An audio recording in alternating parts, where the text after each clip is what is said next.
Hi there. My name is Tim Kroll. I am a customer success engineer for Zenfi. Today, I'd like to review a real-life automation scenario that one of our customers uses for their request for proposal process. So let's jump right in. And before we do, just hit that like and subscribe button for us if you wouldn't mind. All right, so let's go ahead and dive in here.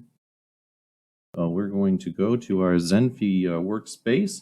But before we do that, let's try to define what their problem is. And their problem is that this customer has charge over the information technology infrastructure for 50 major construction projects annually, give or take a few.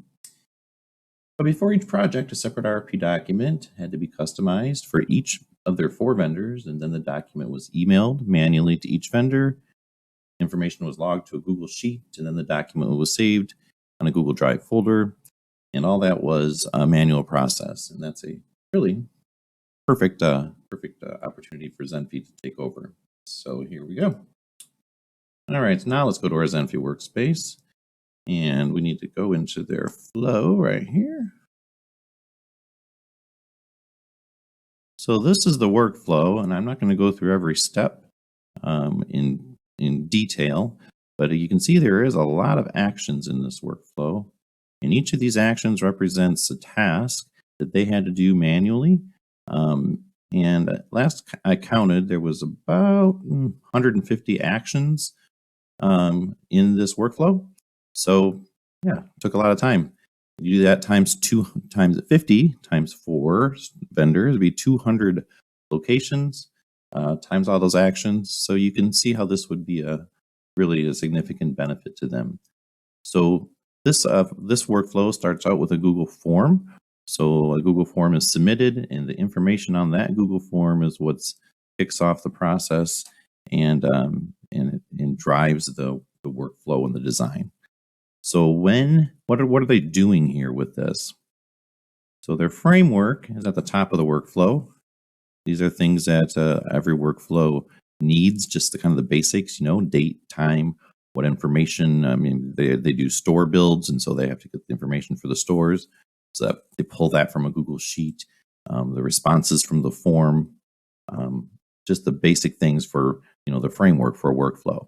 Then we go to the meat and potatoes of the flow, I call it, and what they're doing is they have 4 PDF documents, and each document is 1 or more pages. All in all, it's about 18 pages when it's all said and done. So their first one is the cover page, which looks something like this, without the black boxes. But this is their document. They have them labeled document 1, and then obviously 2, 3, and 4, color coded. They are all attached, and it comes out to about 18 pages for the email, all in a PDF.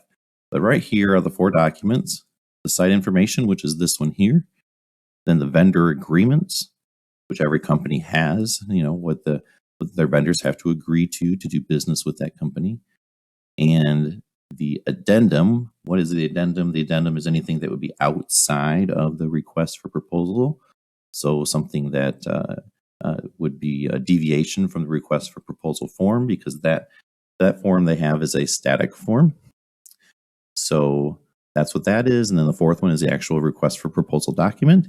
And all in all, that's at about 18 pages, 18 to 20 pages, that gets attached and emailed to the vendor. All right.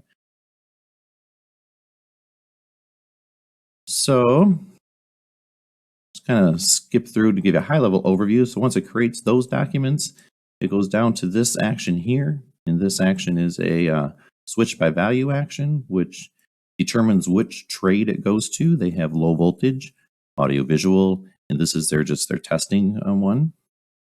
So it's really these 2. And then under these 2, there are 2 vendors each that it goes to. So I'm not going to explain all the the details of what their specific use case is, but the basics of it is this is what creates the RFP document based on the type of build that they're performing. So that creates the 4th document, and it saves it, and then it merges all of those 4 documents, and then it emails and to the person who submitted the form so they can check it before it goes to the vendor.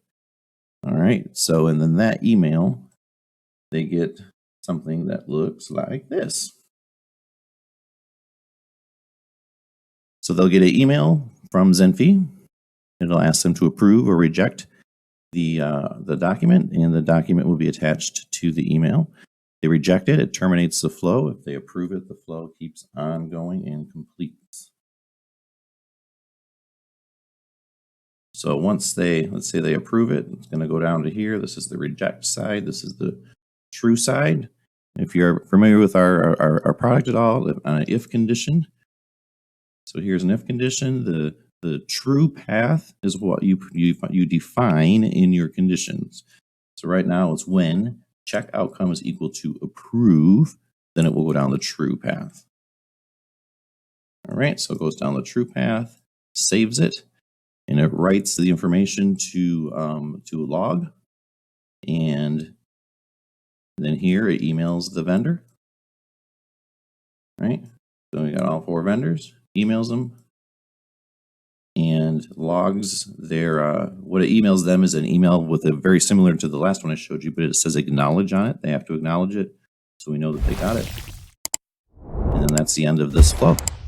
So then there's another flow that I could combine to this one, but I try not to make this flows big enough, make them too big. It's easier to troubleshoot when they're a little bit smaller in smaller chunks. So I really hope that helps you out and kind of shows you, you know, a real world example of how this is used. Thank you, and I hope you have a great day.